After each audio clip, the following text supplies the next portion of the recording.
राजस्थान कर्मचारी चयन बोर्ड, जिस बोर्ड की स्थापना युवाओं को नौकरी देने के लिए की गई थी, लेकिन ये बोर्ड अब युवाओं के नौकरी को रोकने का एक जरिया बनता जा रहा है। कई ऐसी भर्तियां जो अटकी हुई है और उसकी वजह से बड़ी संख्या में युवा यहाँ पर धरना प्रदर्शन कर रहे हैं। कुछ और युवा यहाँ पर मौजूद है।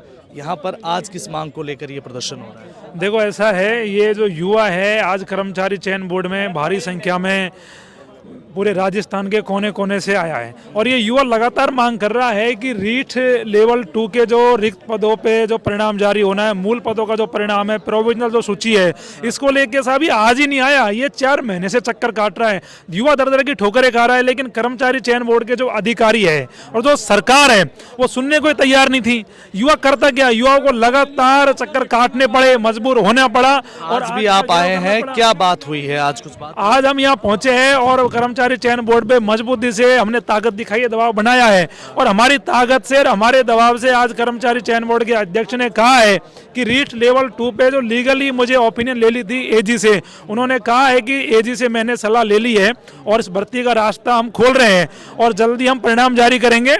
इसके लिए हम उन्हें धन्यवाद देते हैं कि उन्होंने ओपिनियन ली और वो इसमें प्रयास कर रहे हैं। लेकिन हमारी ये मांग है कि आप इस चीज़ में देरी मत करो, आप हमें बताओ कि आप कब इस भर्ती का परिणाम जारी करोगे, कौन सी तारीख को करोगे, क्योंकि बहुत सारे युवा ऐसे भी है जो वेटिंग का इंतजार कर रहे हैं और उनका डाटा भी आना है, उनका भी कार्य होना है, नहीं उसको 6 महीने हो जाएंगे। तो युवाओं के साथ ये ऐसे युवा है जो नौकरी के लिए लगातार प्रयासरत है और इनके सारे काम होने के बावजूद भी अगर सरकार इनको अगर परेशान करती है तो गलत है। अब ये युवा यहाँ से जब ही जाएगा जब कर्मचारी चयन बोर्ड के अध्यक्ष ये बता दे कि हम ये परिणाम कब जारी करेंगे, और जब तक नहीं बताएंगे तो युवा बैठा है, क्योंकि 4 महीने से बहुत चक्कर काट लिए, बहुत इनकी सुन ली, बहुत इनकी मान ली। अब हम इनकी एक नहीं मानेंगे, अब हम परिणाम लेके ही जाएंगे। कुछ और अभ्यर्थी हमारे साथ हैं, क्या नाम है आपका? सर, मेरा नाम कैलाश भाकल है, मैं नागौर से हूँ। हमारी सबसे बड़ी मांग ये थी कि हमारी भर्ती L2 की 27,000 पदों पे हुई थी, जिनकी अभी भी वर्तमान में 5,500 तो मूल पद बाकी पड़े हैं और लगभग कम से कम 4,000 नॉन जॉइनर, नॉन काउंसलर वो सीटें पड़ी है। तो इतनी ही भर्ती कंप्लीट हुई है। तो हमने काफ़ी 4 महीने हो गए इस भर्ती को, 4 महीने से प्रयास कर रहे हैं, कर्मचारी चयन बोर्ड में आते हैं कि हमारी भर्ती प्रक्रिया को शुरू करो, तो ये बार बार जवाब दे रहे हैं कि एजी से राय, डबल एजी से राय। लेकिन आखिरकार आज चेयरमैन साहब ने कहा कि हम लीगली ओपिनियन ले रहे हैं और उन्होंने ओपिनियन ली। हम उनको इस बात के लिए धन्यवाद देते हैं कि उन्होंने हमारे पक्ष में ये ओपिनियन ली और उन्होंने बोला है कि भर्ती प्रक्रिया को शुरू करेंगे। लेकिन अभी हमें उन्होंने ये पूरा आश्वस्त नहीं किया है कि इस भर्ती प्रक्रिया को कब शुरू करेंगे, कितनी तारीख को शुरू करेंगे।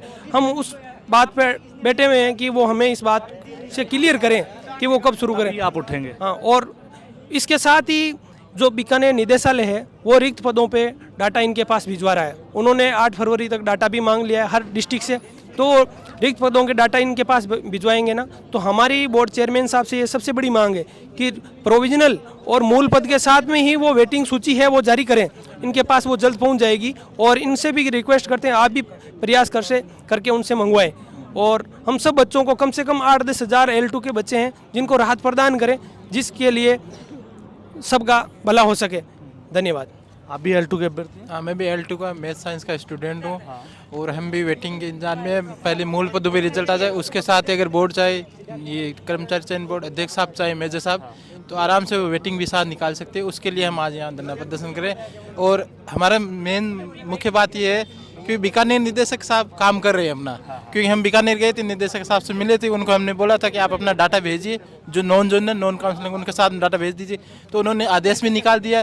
इसका मतलब ये है कि वो तो एक्टिव है, लेकिन हम इनसे गुजारिश करते हैं कि ये भी एक्टिव होकर अपना काम पूरा करें, जिससे कि हमारी वेटिंग और मूल पद मिला के 10,000 परिवार का मामला, 10,000 कैंडिडेट। हाँ, बिल्कुल बड़ी संख्या में ऐसे अभ्यर्थी हैं। आपका क्या नाम है? मेरा नाम अंतराज बागड़ी है।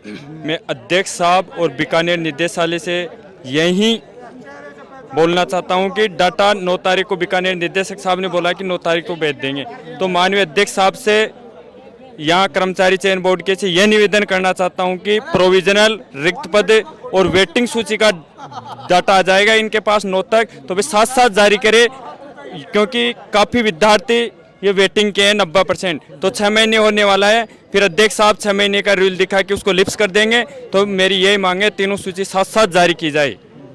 कुछ महिला अभ्यर्थी भी हैं, उनसे बात कर लेते हैं। आप कहाँ से हैं मैडम? बोलेंगे भरतपुर से हूँ सर। जी।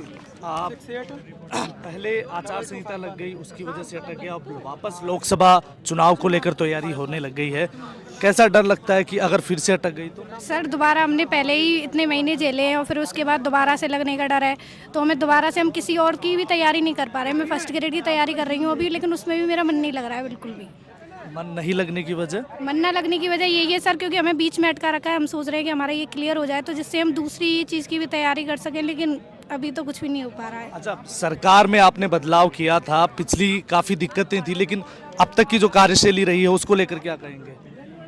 कोई भी गवर्नमेंट का कुछ भी नहीं है हमारे लिए, तो हमारा रिजल्ट दे दे पहले, वही गवर्नमेंट अच्छी है ना। तो कांग्रेस ने तब थी, तब भी आचार संहिता लग गई, तब भी प्रोसेसिंग नहीं हो पाई जल्दी। अब बीजेपी है, अब भी कुछ की थी कि शायद हमें इस गवर्नमेंट को चेंज करने के बाद हमें शायद कुछ बेनिफिट मिलेगा, लेकिन हमारे साथ जैसा पहले था वैसा ही अब हो रहा है। इसमें कोई परिवर्तन नहीं है अभी तक। सिर्फ सरकार बदली है, सिस्टम नहीं बदला। सिस्टम बिल्कुल भी नहीं बदला है। इतने दिन हो गए, हमें लगा था हमारे दिन शायद उस टाइम से थोड़े अच्छे होंगे या फिर कुछ सुधार आएगा शिक्षा डिपार्टमेंट में, इसमें तो कुछ भी नहीं आया है अभी तक।